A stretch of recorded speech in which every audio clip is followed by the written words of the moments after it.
Sin lugar a dudas, el amor que se genera entre un hombre y una mujer es un vínculo muy fuerte.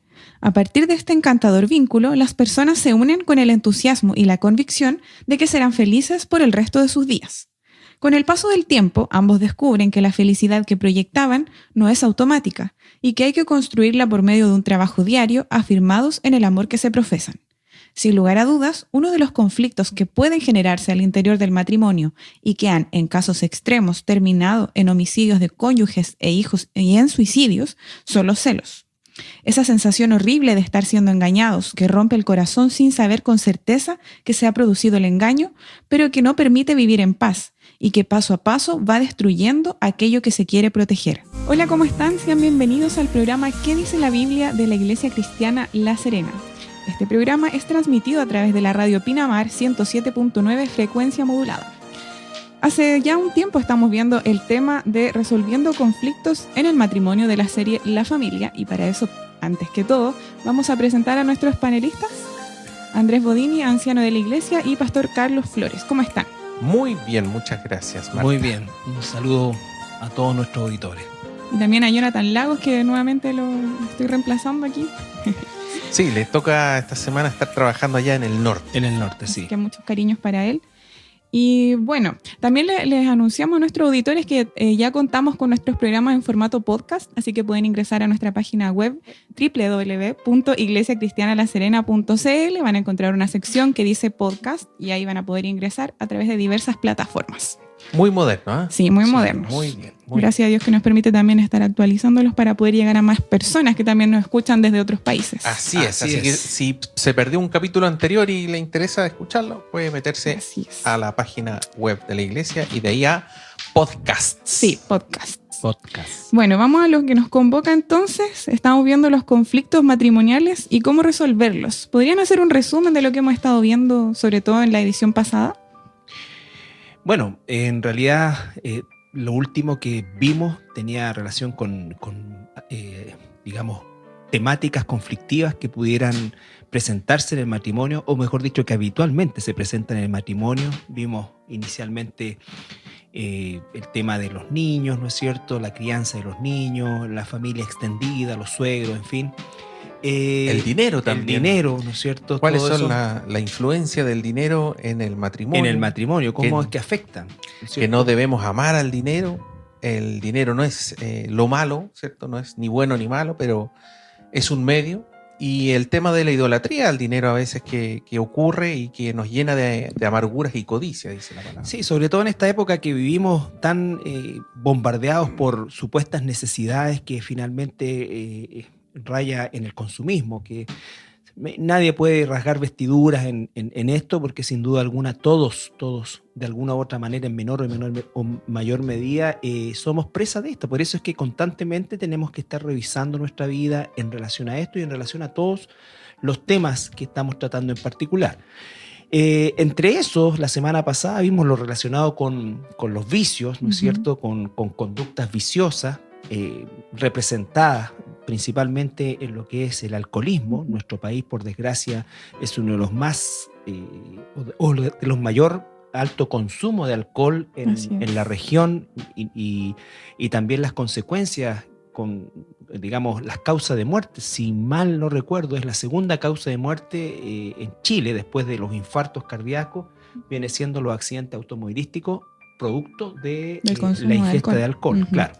Entonces estamos viendo que eso ciertamente es un problema en nuestra sociedad, y vemos cómo la Biblia no condenaba el beber alcohol, ¿no es cierto? Y debemos aclarar que en el tiempo que fue escrita la Biblia existían dos tipos de bebidas alcohólicas, diríamos nosotros las más comunes, que era el vino propiamente tal, y un tipo de aguardiente que se hacía a partir de un cierto fruto que no me recuerdo en este rato el nombre, pero se hacía un aguardiente que también era bastante común. Pero en general el consumo de vino era lo más extendido.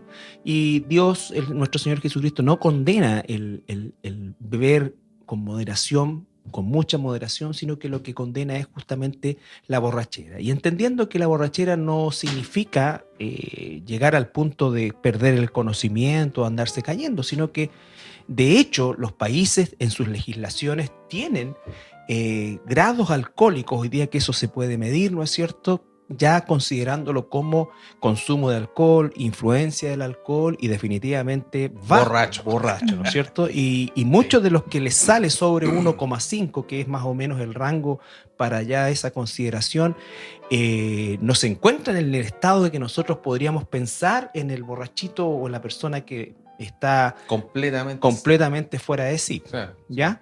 Entonces, eso también es importante. Y bueno, y en el alcohol representamos también algunos otros vicios que son parte también de nuestra sociedad actual, como por ejemplo, el consumo de droga, la ludopatía. La ludopatía, ¿no es cierto? Hoy día, la aparición de casinos en ciudades teóricamente no muy pudientes, si se pudiera pensar, como Valle, por ejemplo. No es que nosotros consideremos o miremos en menos, pero es raro que en una ciudad más bien de carácter rural, si pudiéramos decirlo, se levante un casino como las características de los que hay, ¿no es cierto? Claro. Y eso ciertamente se considera como un progreso, pero también trae aparejado otro tipo de cosas. Claro, porque hay demanda también. Hay demanda, exactamente. Hay una demanda, hay una clara demanda, y bueno, la legislación efectivamente permitió ahora colocar casinos a un cierto radio, no me acuerdo si eran 200 kilómetros, una cosa así a la redonda. Sí. Y básicamente todos los municipios, todos los que pudieron, instalaron casinos porque saben que van a aumentar sus arcas. Claro que sí. Considerablemente. Los impuestos que se reciben por la ley de casino es muy, muy atractivo para las municipalidades. Así es. La pena es que la mayoría de esos ingresos son personas que tienen este problema de la ludopatía, digamos. Sí, siempre hay un dicho en relación a esto, lo escuché en alguna oportunidad hace tiempo, era que justamente las ganancias de uno significan la pobreza de otros o la pérdida de otros, y en realidad ese es lo triste de esto. Y siempre cuando la persona cae ya en una ludopatía, entre comillas, la obsesión de que la próxima jugada va a recuperar y a ganar, es justamente cómo es que estos lugares finalmente se enriquece. Claro. Pero en 1 Corintios 6:12 nosotros leímos un versículo muy importante, 1 Corintios 6:12, que dice: todas las cosas me son lícitas, mas no todas convienen, todas las cosas me son lícitas, mas yo no me dejaré dominar de ninguna. Y ahí, como decías tú, Carlitos, ¿cierto? Ahí incluimos cualquier otra cosa, digamos, no necesariamente una cosa tan patológica como la ludopatía, el alcoholismo, la drogadicción, pero sin embargo hay diferentes cosas. En lo que estábamos hablando, el tema tecnológico quizás, o la televisión. O el exceso de ejercicio también. El tema del culto al ejercicio. Fíjate que hay una patología que se acuñó en psiquiatría, que es la vigorexia, o sea, la persona que se obsesiona con el ejercicio por un tema netamente hedonista y estético. Entonces, ¿es pecado un poco como el tema del dinero? ¿Es pecado hacer ejercicio? No, y hasta cierto punto es recomendable. Yo creo que vivimos una crisis de sedentarismo, pero el otro extremo, y eso es lo que pasa en la cultura actual, o sea, se vive en el extremo del sedentarismo y la obesidad, y el otro extremo está el hedonismo y esta cosa de la vigorexia, que también uno lo ve en el ¿cómo se dice? En el florecimiento de gimnasios, pero a diestra y siniestra, y todos llenos. Pero increíble que hay que pagar una cantidad de plata que a lo mejor no es tanta, pero es por ir a pedalear, ¿me entiendes? O sea, tú ves a la gente pedaleando esto, y yo digo, ¿por qué no lo hago en la casa? Porque el tema del gimnasio y todo esto tiene también un ambiente que en definitiva es parte del paquete, por así decirlo. Y bueno, todos estos temas pueden traer precisamente conflictos en el matrimonio si es que no se saben llevar. Y si es que quieren ahondar más, ¿cierto? Les recomendamos que escuchen los podcasts de los temas pasados, porque esto solamente era un resumen. Cuéntenos, ¿qué vamos a ver hoy? Mire, el día de hoy vamos a ver un tema nuevo que no lo hemos visto hasta el momento, que es los celos. Los celos en el matrimonio y cómo enfrentarlos. Wow. Hay hasta canciones, muchas compuestas precisamente por este tema, así que... ¿Recuerdan la década de los 80 para los de mi edad, más de 50? Daniela Romo tenía. Daniela, Sí, exactamente. celos. Bueno, pero para eso lo primero, lo más importante, vamos a partir definiendo qué son los celos o la palabra celoso. Y para eso, uno de los diccionarios que vamos a utilizar es el Espasa Calpe del 2005, que da 5 diferentes definiciones de celoso. El primero es cuidado, esmero, interés que alguien pone al hacer algo. Por ejemplo, celo profesional. Sí.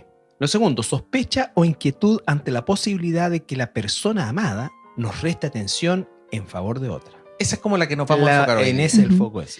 También, y esto también le digo yo, porque también incluso uno puede leer hartos artículos, videos cristianos que hablan sobre esta tercera definición, envidia que alguien siente por el éxito que otro disfruta. Qué terrible.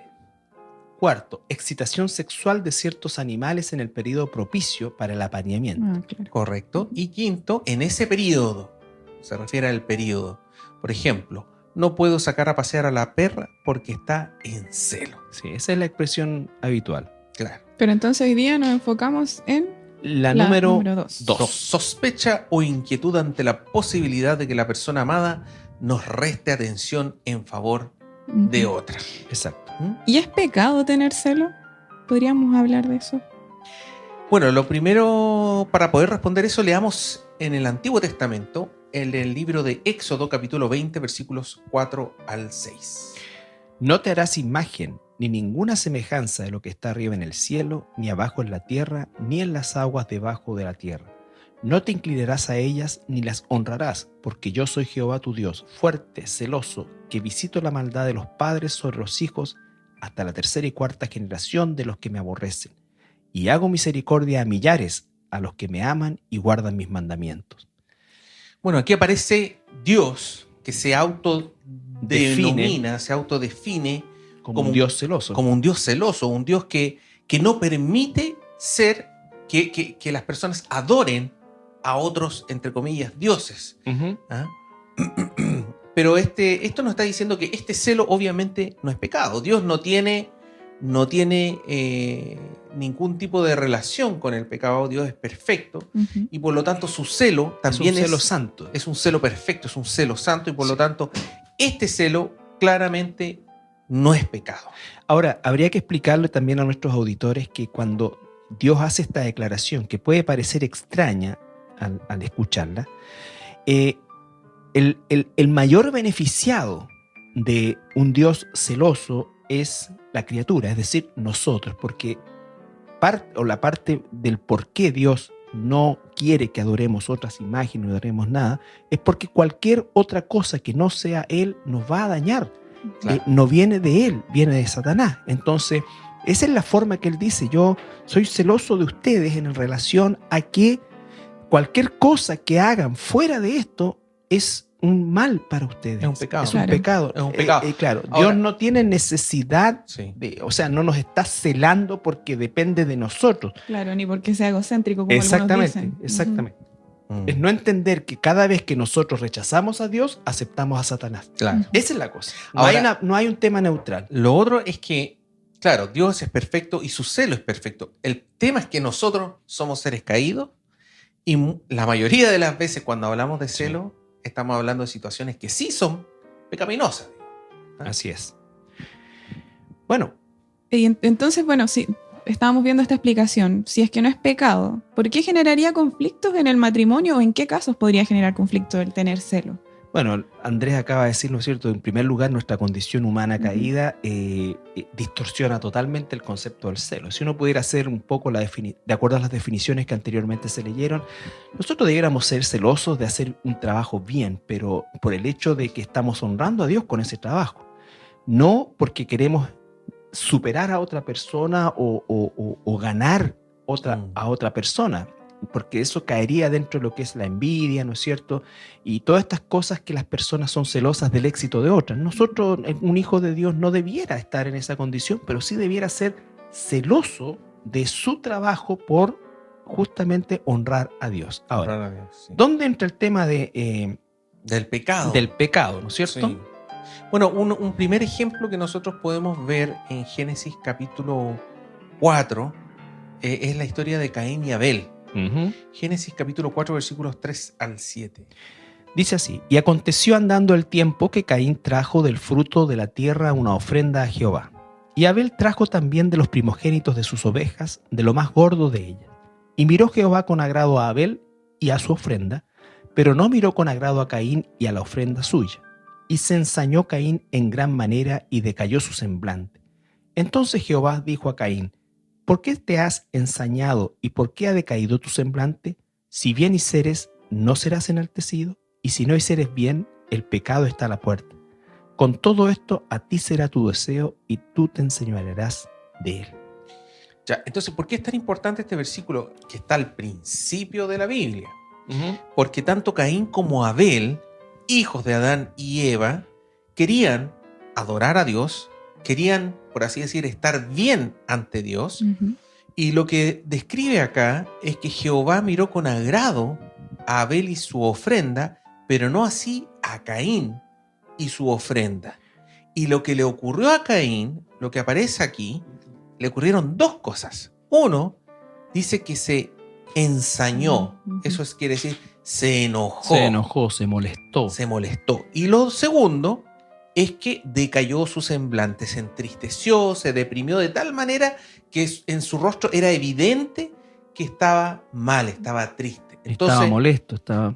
Entonces, esto es muy importante porque vemos que Dios confronta a Caín y le dice: ¿por qué te has ensañado y por qué ha decaído tu semblante? Es decir, el celo en sí no es una sensación, no es un sentimiento puro. Sí. Es una mezcla de cosas. No es como la risa, no es como la alegría, no es como la tristeza. No es como espontáneo, digamos. Y no es algo que tú puedas reconocer incluso en ti mismo de manera rápida. Tú no es algo que tú digas: ah, mira, estoy feliz, ah, mira, estoy triste. No, es una mezcla de emociones y por eso Dios, lo que está haciendo Dios es casi como, por así decir, un psicoanalista. Sí. Está tratando de que Caín exprese el motivo, por qué tú tienes estos sentimientos, que lo plural. Ahora, también habría que explicar... Que Caín no lo dijo. No, se lo guardó. Se lo guardó y lo expresó de la peor manera posible. Claro, no lo confesó en su momento y le trajo otras consecuencias. Claro. Ahora sería bueno también que nuestros auditores entendiesen que Dios mira con desagrado la ofrenda que trae Caín, porque ya se había establecido en ese entonces el sistema sacrificial. Recuerde usted que cuando Adán y Eva pecaron, ellos se cubren con lo que encuentran, que son hojas, pero...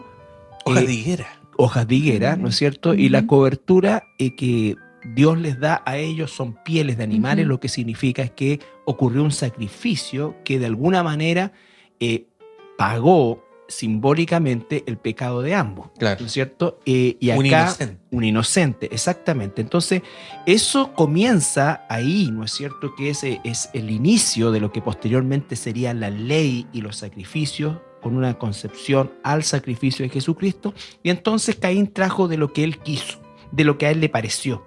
Claro. ¿Ya? Entonces, cuando es como cuando la gente dice: yo creo que Dios quiere yo creo que Dios quiere, ¿no es cierto? Yo, mira, esto es lo que voy a hacer. No, Dios había dado una ordenanza y una forma de acercarse a él. Abel la cumplió, porque en ningún momento se dice que Abel es mejor que Caín. Lo que se dice es que Abel hizo lo correcto y agradó a Dios, y Caín hizo lo incorrecto con la misma información de Abel. Él lo hizo a su manera. Y eso es una rebelión inmediatamente hacia Dios en primer lugar, y después, en vez de verbalizar su problema, el verbalizar su celo, su frustración, él claro. se mantiene en su desobediencia a Dios, y después da rienda suelta a ese sentimiento de celo, de amargura y de odio. Finalmente ocurre. Y viendo este ejemplo claro de Caín y Abel, ¿cómo podríamos extraer un ejemplo también para resolver o trabajar el tema de los celos en el matrimonio a partir de este ejemplo bíblico? Claro, bueno, lo principal es la pregunta que le hace Dios, Jehová, a Caín, es la pregunta que nosotros debemos hacernos a nosotros mismos, ¿cierto? ¿Por qué me siento así? ¿Por qué estoy triste? ¿por qué estoy enojado? Y al mismo tiempo triste. Es una mezcla de emociones Sí. y que además puede ser incluso más compleja que la que presenta aquí Caín. Entonces lo primero es que los cónyuges, porque esto ocurre a nivel, estamos en el ámbito del matrimonio, los cónyuges deben sentarse, deben dejar un tiempo apartado, tranquilo, ya pasado el impas, ¿ya? No en el calor de la discusión, sentarse y empezar a preguntarse. ¿Por qué yo me siento así? ¿Por qué ocurre esto? ¿Por qué, en el caso de los cónyuges, ¿cierto? ¿Por qué tú me estás controlando permanentemente, me llamas permanentemente? ¿Por qué no me dejas que yo me junte con amistades que, ojo, obviamente no son Amistades buenas. amistades buenas, Claro. de buen tipo, digamos, no de No mala influencia. no malas influencias.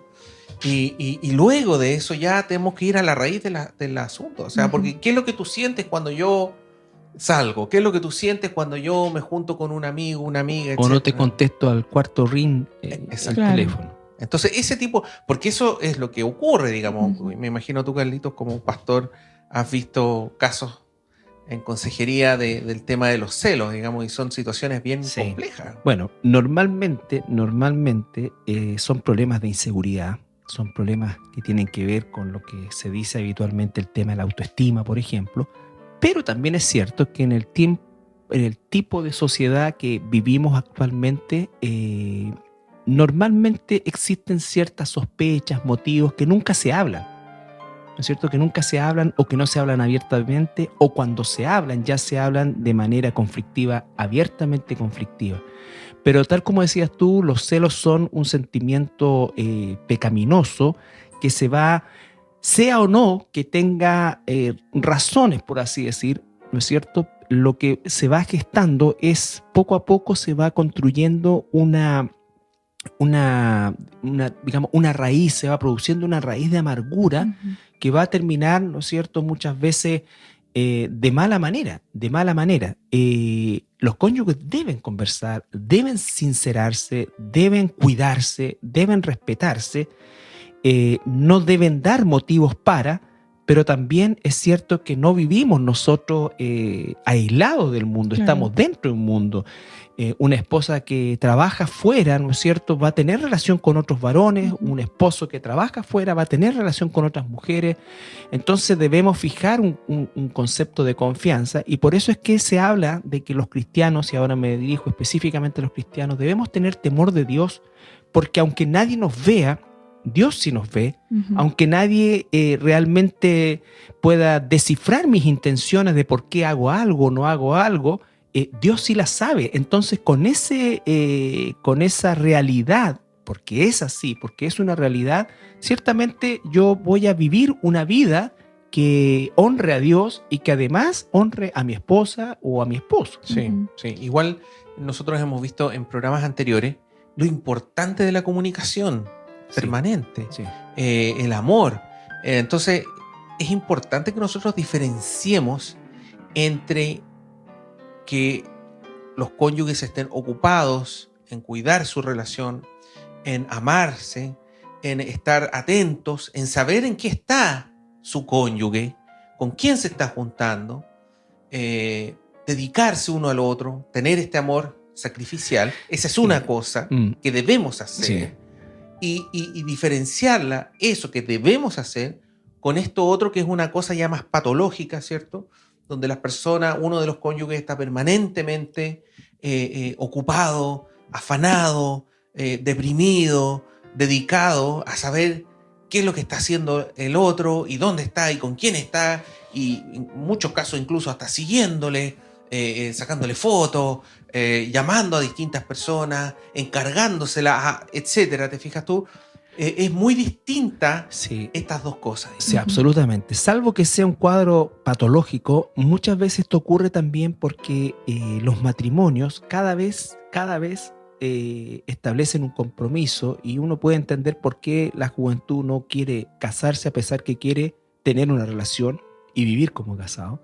El hecho de que la pareja, el matrimonio, por así decir, tiene que entender que de momento en que se casa, ¿no es cierto?, adquiere otro sistema de vida. Hay muchos esposos, esposas, que se casan y quieren seguir viviendo como solteros. Quieren seguir conservando un grupo de amigas, un grupo de amigos. Quieren seguir viviendo de esa manera, y eso tampoco es, no abona al hecho de crecer. No se trata de aislarse, por favor, entiéndame bien, pero si te has casado, tienes que entender que hay una persona que ocupa el primer lugar en tu vida, y eso va a significar que efectivamente yo voy a tener que no existe el club de toy, no sé, mira, después de los 60 sí quería un club de toy y eso, pero mientras estás creciendo, casado, ¿no es cierto?, tú tienes que dedicarte a tu esposa, tienes que dedicarte a tu esposo, tienen que dedicarse el uno al otro y encontrar puntos de encuentro, ¿no es cierto?, que les permitan mejorar su comunicación. Dos jóvenes se casan felices y al poco tiempo empiezan a aburrirse el uno al otro y empiezan a buscar sus amistades anteriores, y empieza todo un proceso, uno lo ve, y es porque no se entiende el hecho de el compromiso de darse completa y plenamente. Hay una palabra que a mí me carga cada vez que escucho las consejerías matrimoniales, que necesito mi espacio. No existe tal cosa como tu espacio.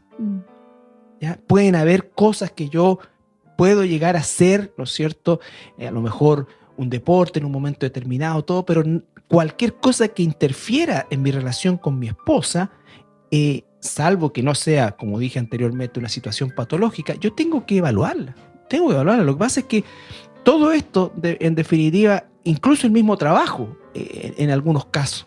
Entonces son cosas que nosotros hemos tratado anteriormente, y el tema de los celos se genera muchas veces porque efectivamente no prestamos la real atención a nuestra esposa o esposo, según sea el caso. Bueno, y estos serían entonces como los celos pecaminosos. Sí. Pero ¿cómo pueden ser los celos?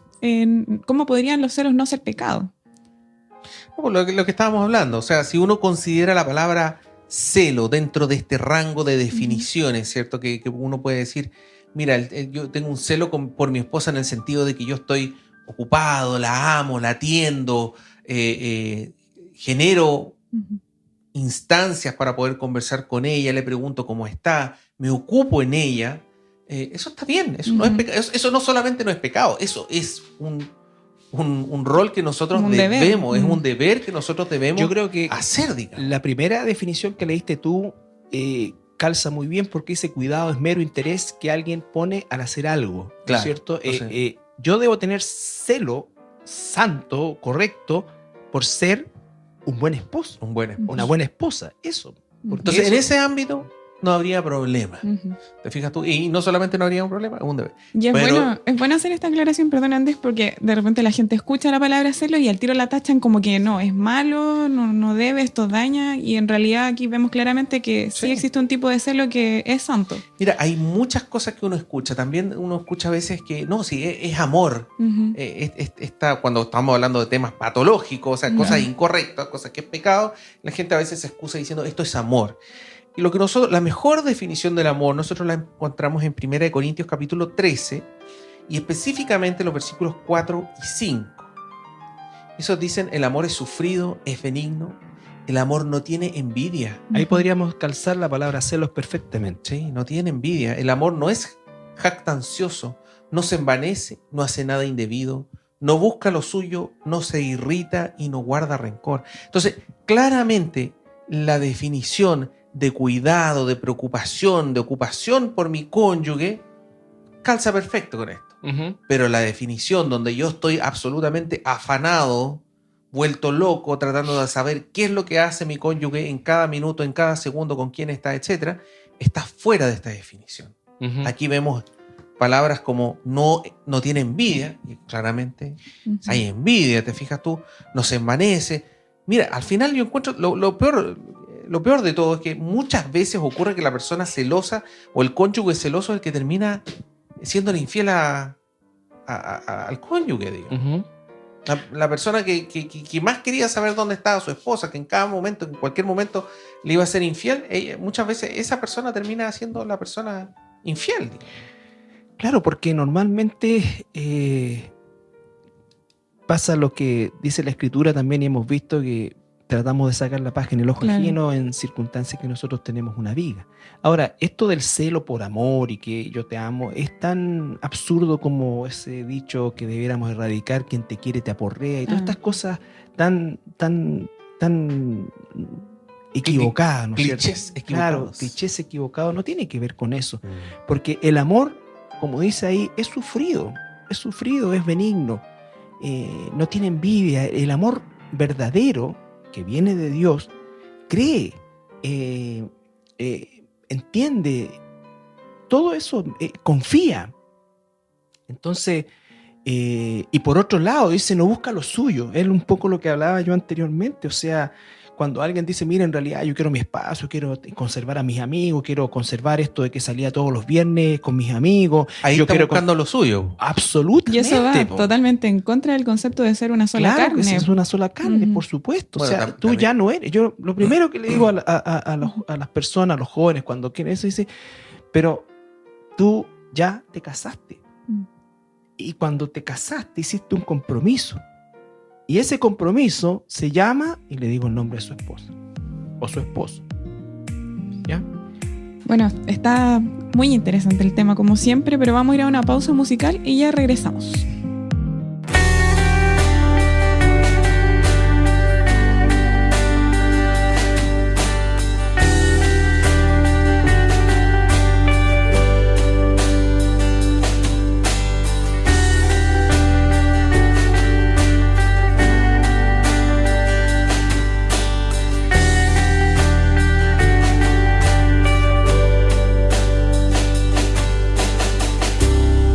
Soberano Rey, nadie es como tú, Jesús.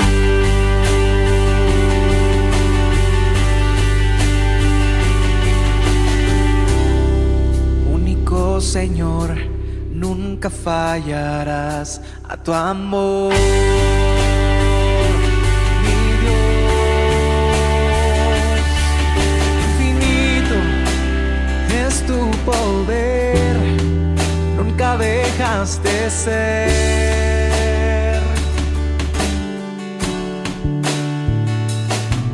Tu palabra es la verdad, nunca variará. Y por siempre serás el mismo Señor, por siempre serás el mismo Señor. Tu poder y verdad nunca cambiarán, y por los siglos te alabarán.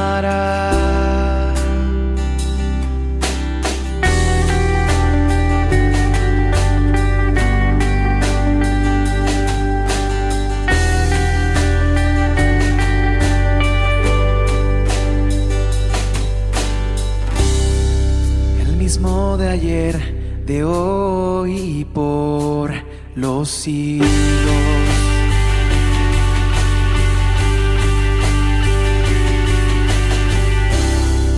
Insondable es tu fidelidad con tus hijos. Mi Dios, infinito es tu poder, nunca dejas de ser.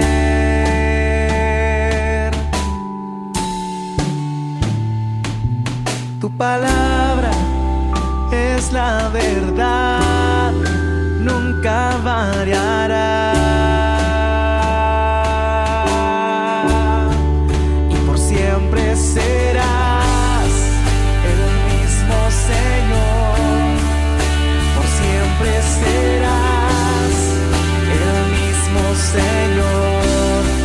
Tu poder y verdad nunca cambiarán, y por los siglos te alabarán.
nunca fallas.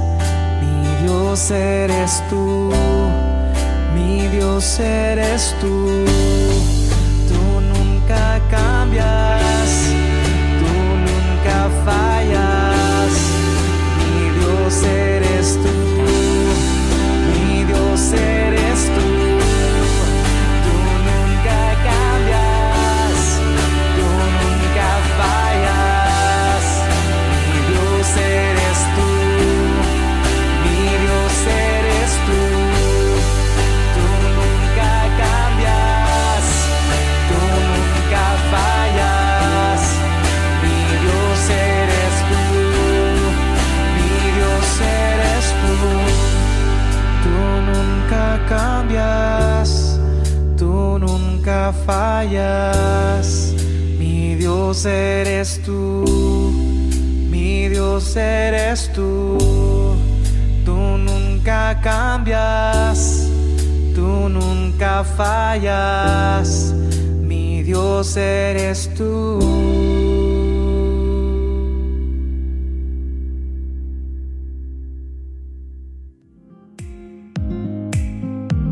Ya estamos de regreso en el programa ¿Qué dice la Biblia de la Iglesia Cristiana La Serena? Estamos viendo el tema de la familia, conflictos en el matrimonio parte 4, y hoy estamos hablando de los celos, cómo resolverlos. ¿Cómo resolverlo? Sí. Sí. Mira, hay un tema que, bueno, Carlitos igual lo mencionó de alguna forma, que tiene que ver con la inseguridad. La inseguridad. Y es que muchas veces el cónyuge que es celoso, celosa, siente y ve permanentemente una competencia alrededor, en todas partes. Ve que, no sé, pues en el caso de una mujer, ve que no, ella es más bonita, ella es más alta, ella es más estupenda, ella es aquí, ella es allá. Y al revés, los varones de igual manera con la delgadez. ven esta competencia. El tema es que nosotros podemos ver de que en realidad esta apreciación no tiene ningún sentido por dos motivos. El primer motivo, un motivo genérico, sea usted cristiano, no sea cristiano, ¿ya? Y es que siempre va a haber una persona que va a ser mejor que nosotros en algún aspecto. Siempre va a haber alguien que va a ser más inteligente, más atractivo, más alto, más buen mozo, ¿cierto? Siempre va a haber eso. Por lo tanto, uno no saca nada con este tema de la competencia. Uno se va a volver loco. Siempre va a ser superado uno por otras personas. Y esa persona, esa otra persona que para uno, entre comillas, es su competencia, a su vez también va a ser superado por otra persona. Y esa otra persona por otra persona. Por lo tanto, esto es una cosa sin fin, digamos. O sea, por eso es un tema patológico, digamos, porque no tiene sentido desde el punto de vista de la lógica, sea usted cristiano o no. Claro, y hay que entender que lo que menos corre en estas situaciones es justamente la lógica, y hacia eso tenemos que de alguna manera nosotros apuntar cuando estamos cayendo quizás en eso, o aconsejar en ese sentido. No es para que uno se ensalce y haga comparaciones, bueno, él es más alto, pero yo soy más inteligente. Y todas esas cosas que son como para querer empatar, finalmente lo que hacen es ahondar en el problema de inseguridad que podemos tener. Y además que no tenemos que buscar la aprobación del otro, sino la aprobación de Dios, que es lo que importa. Así es. Ya ahora en el caso nuestro como cristianos, lo primero que tenemos que recordar es que todos somos pecadores, por lo tanto, todos estamos en un sentido u otro descalificados. Y estamos descalificados delante del único ser que realmente importa estar calificado, que es Dios. La palabra dice en Romanos 3:23, por cuanto todos pecaron y están destituidos de la gloria de Dios. Eso es lo que debiera preocuparnos en realidad. ¿Cuál es mi posición delante de Dios? ¿Estoy aprobado o estoy reprobado? Entonces, más que lo que el mundo diga de mí, porque las opiniones respecto a uno mismo van a ser de distinto tipo, o sea, normalmente va a depender de muchos factores, objetivos o subjetivos, pero lo que importa es realmente cuál es mi posición delante de Dios, cómo es que Él me ve. ¿Ya? Sí, en Romanos 3, capítulo 10 al 12 dice, como está escrito, no hay justo, ni aún uno. No hay quien entienda, no hay quien busque a Dios. Todos se desviaron, a una se hicieron inútiles. No hay quien haga lo bueno, ni siquiera uno. Entonces, como dice Carlito, estos dos versículos nos dan la horizontalidad de toda la humanidad ante Dios. En igualdad de condiciones. En igualdad de condiciones. Entonces, si usted, por así decir, en el mundo siempre va a haber una persona superior a nosotros, siempre va a haber una persona superior a la otra persona que nosotros consideramos como competencia, por así decir. Y en el ámbito espiritual estamos todos descalificados ante Dios. Estamos todos a la misma altura. No hay nadie que sea superior o inferior. De hecho, para Dios existen dos clasificaciones de seres humanos: los que están con Él y los que están sin Él. Esas son las únicas dos clasificaciones. Y esas son las únicas clasificaciones que importan, porque no solamente tienen un carácter temporal, sino que eterno. Y en el caso del cristianismo, ¿cierto? El cristianismo bíblico verdadero dice que los que están con Dios son aquellos que lo están por fe, ni siquiera por obra, no tienen ni un mérito. Exactamente. Entonces, desde ese punto de vista, tampoco nosotros tendríamos por qué considerar, entre comillas, competencia a otra persona que va a afectar a mi cónyuge, que mi cónyuge eventualmente se puede enamorar y se puede ir y me deja solo. ¿Te fijas tú? Entonces, desde el punto de vista de la lógica, no tiene asidero. Nuevamente, lo que sí corresponde es que nosotros debemos ocuparnos en nuestros matrimonios. Esto no implica, esto no quiere decir como, ya, entonces, no sé, mi esposa está sonada conmigo, ¿no? Sí. Ya firmó el papel, ya se comprometió, así que... No. Como una condena casi. Es una condena, claro. No, yo tengo que ocuparme. Tiene que ocuparse, cuidarla, cuidarse. En todo aspecto. Muchas veces uno puede escuchar en el mundo cristiano que parece que el aspecto físico, que no debiera ser lo más importante, pero el aspecto físico es fundamental. Usted va a estar con su esposo, su esposa debe estar para toda la vida, y en eso usted tiene que cuidarse también, cuidar todos los aspectos, ¿no es cierto? No es porque ya estamos casados, entonces ya me boté y tengo una no sé, por la guata de Santa Claus, no sé, pues ya no me limpio, no me lavo, no me perfumo. No, todo lo contrario, o sea, no en un aspecto obsesivo, en un aspecto de normalidad, pero se deben hacer cosas juntas, y fíjese que ni siquiera se necesita dinero, caminar, tantas cosas que se pueden hacer juntos, hablar juntos, caminando, observando, aprendiendo a disfrutar las bendiciones que Dios nos permite disfrutar. Entonces, como dice Andrés muy bien, ¿no es cierto?, debemos ocuparnos de nuestro matrimonio. Porque de esa manera vamos a evitar también que este sentimiento o esta emoción pecaminosa de los celos se instale aún en nosotros siendo cristianos. Sí, entonces, siendo cristianos, ¿cierto? Nosotros podríamos dar por lo menos 3 aspectos claves para poder trabajar si usted o su cónyuge tienen este tipo de problemas. O para tenerlos en cuenta también en cualquier momento. Además de todo lo que hemos hablado anteriormente. En primer lugar, tenemos que leer la palabra de Dios. Conocer la Biblia, estudiarla, dedicarnos a leer día a día, en lo posible, tener un tiempo durante el día en la cual yo pueda dedicarle la lectura, el estudio, el escudriñar, a ver quién me está diciendo esto, y de manera ordenada, no es abrir la Biblia en cualquier lugar, a ver lo que Dios me va a decir hoy día. No, léalo de manera ordenada. Normalmente se recomienda partir en el Nuevo Testamento, en algún evangelio, después en las cartas de Pablo, ¿cierto? Y después, si usted ya terminó el Nuevo Testamento, bueno, parta con el Antiguo Testamento para también entender todo el contexto histórico. Pero una de las cosas importantes es leer la Biblia. Ahí está el consejo de Dios para todo esto. Lo segundo es la oración. La oración entendiendo la búsqueda de Dios, y la oración para poder ser provistos de la necesidad espiritual que tenemos. La oración a veces se hace ineficaz y se hace ineficaz cuando pedimos nosotros aquello que Dios ha prometido suplirnos, el aspecto de nuestro sostenimiento material y físico.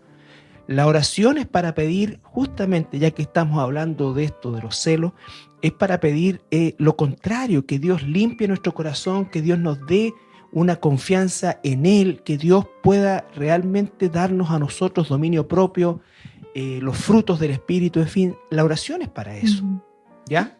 Y en tercer lugar, la asistencia permanente e íntima con la iglesia de Jesucristo. Amén. Vaya a una iglesia de sana doctrina. Si usted está leyendo la Biblia, por eso partimos con la Biblia, si usted está leyendo la Biblia, va a poder discernir si la iglesia a la cual usted va es de sana doctrina o no. ¿Se está basando la doctrina en la Escritura o la están distorsionando?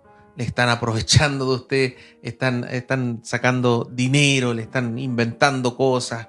¿Mintiendo, etcétera? No, busque una iglesia de sana doctrina, congréguese de manera habitual, tenga una relación íntima con esa iglesia, no superficial, conozca a la hermandad. ¿Por qué?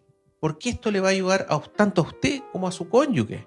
Ahí los varones se juntan con varones, las mujeres con mujeres, van a escuchar testimonios, van a ver experiencias, van a leer la palabra del Señor y todo eso le va a ayudar aún más a interiorizar todo el consejo del Señor.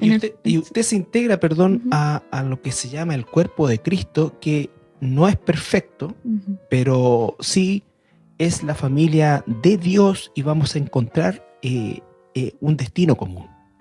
En el fondo, en estos tres como consejos, podríamos decir, el estudio de la Biblia, la oración y la asistencia permanente con la Iglesia de Cristo, vendrían a ser, en resumen, estar ocupados en las cosas del Señor, mantenerse, no darle espacio, en el fondo, a malos pensamientos que nos podrían llevar a hacerlo mal fundados. Así es. Claro. Tenemos que estar ocupados con nuestros cónyuges, nuestro matrimonio, nuestro trabajo de ahí y también con el Señor, digamos. Ambas cosas simultáneamente que se van a complementar, pero a la perfección. Romanos capítulo 12, versículo 2, dice una palabra muy importante. Dice, no os conforméis a este siglo, sino transformaos por medio de la renovación de vuestro entendimiento, para que comprobéis cuál sea la buena voluntad de Dios, agradable y perfecta. Bueno, ahí la Escritura dice no conforméis, o sea, no nos estructuremos a este siglo. La palabra que se tradujo siglo ahí es época, y está hablando justamente de el pensamiento de la época. Hoy día vivimos una época que tiene un pensamiento específico en relación al matrimonio, al compromiso, a las relaciones entre un hombre y una mujer. Es una época egocéntrica, y una época egocéntrica siempre va a ir en contra de cualquier tipo de compromiso, porque voy a tomar algo en la medida que esto me sea beneficioso y me haga feliz, ¿no es cierto? Y uno escucha, bueno, ese es el sistema de pensamiento de esta época, claro, o sea, está más marcado hoy día por todo lo que es el consumismo. Todo está enfocado en lo que yo merezco, usted merece. En el tema de los millennials, por así decir, se dice que más que buscar dinero buscan experiencias que le den felicidad. Por eso son muy viajeros, ¿no es cierto? Entonces, todo esto a esto se refiere. Entonces, no nos conformemos a esta época en cuestión, porque el pensamiento de la época siempre va en contra del pensamiento de Dios. ¿Ya? Y nuestros matrimonios no son desechables, ¿ya? Son un milagro de Dios, son obra de Dios, y debemos vivirlo y honrarlo como tal. Sí, en Mateo 6, 31 al 33, Jesús nos ordena a no afanarnos. Dice, no os afanéis, pues diciendo qué comeremos o qué beberemos o qué vestiremos, porque los gentiles buscan todas estas cosas. Pero vuestro Padre Celestial sabe que tenéis necesidad de todas estas cosas. Mas buscad primeramente el reino de Dios y su justicia, y todas estas cosas serán añadidas. Entonces, no afanarnos. Y por otro lado, en 1 de Pedro 5, 7, el apóstol Pedro nos dice, echando toda vuestra ansiedad sobre Él, porque Él tiene cuidado de vosotros. Así es. Así es. Entonces, con ese versículo vamos cerrando ya esta edición, terminando también el tema de los conflictos en el matrimonio, parte 4, y agradecemos la sintonía de todos quienes nos han escuchado. Muchas bendiciones. Muchas bendiciones, que Dios les bendiga. Bendiciones.